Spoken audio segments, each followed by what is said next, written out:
आपके पास में कुछ देने के लिए नहीं है, आप किसी को कुछ नहीं दे सकते,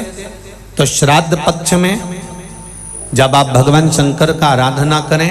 तो 27 मनके की माला से अगर आप भगवान शिव का नाम जप कर रहे हैं, 27 मनके की माला से आप भगवान का भजन कर रहे हैं, 27 बार आप मुख से भगवान का नाम ले रहे हैं, 27 बार आप भगवान का स्मरण कर रहे हैं, तो ये श्राद्ध पक्ष में आपने तर्पण करा ना करा, पिंड करा ना करा, गया गए ना गए, आपने कुछ दिया ना दिया, आपने कुछ प्रदान करा ना करा, पर 27 बार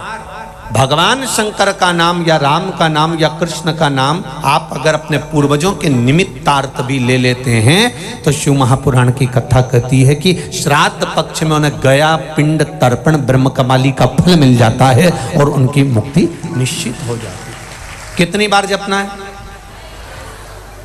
केवल 27,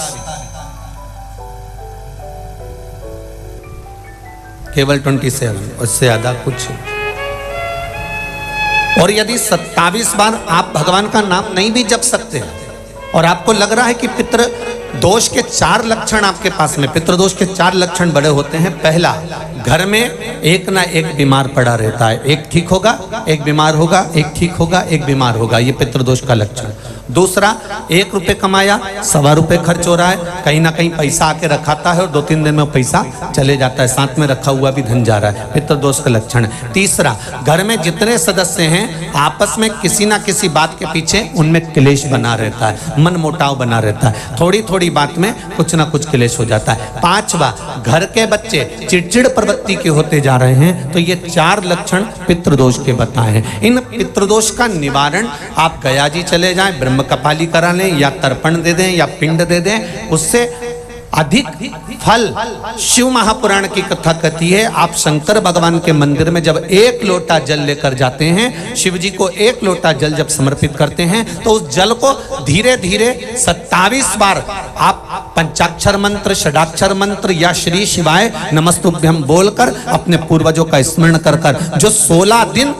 उस एक ही कलश, बार बार 27 बार कलश नहीं भरना है, जो लोटा भरकर लेकर गए हो, कलश भरकर लेकर गए हो, उसी को 27 बार आपको केवल शिव जी पर गिराना है। जो 27 बार जल एक ही कलश का समर्पित कर देता है, उसके पूर्वजों को तुरंत मुक्ति फल प्राप्त हो जाता है, उसको फिर तर्पण आदि की जरूरत नहीं पड़ती।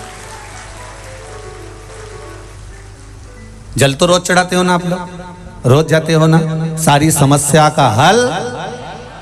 1 लोटा जल। आप अगर शिव जी के मंदिर रोज जा रहे हो, शंकर जी के मंदिर रोज जा रहे हो, प्रतिदिन जल चढ़ाने जा रहे हो, तो थोड़ा सा नियम चेंज करेंगे अपन। 16 दिन अगर हम शंकर भगवान को जल चढ़ा रहे हैं, आप कहेंगे गुरुजी अभी तो हमारे 2-3 दिन निकल गए, कोई बात नहीं, जब जागे तब सवेरा।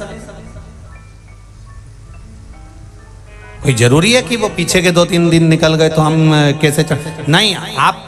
कल से प्रारंभ कर दो कि शिव जी के मंदिर में जब जल चढ़ाने जाओ तो जल को 27 बार धीरे धीरे कर कर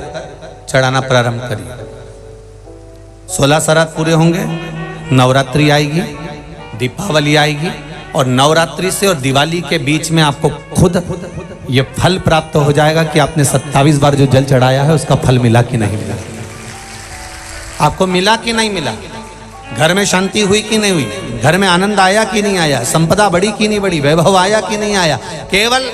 16 दिन पूर्ण हुए, नवरात्रे और दिवाली के बीच का समय आप अंदाजा लगाकर बैठ जाए।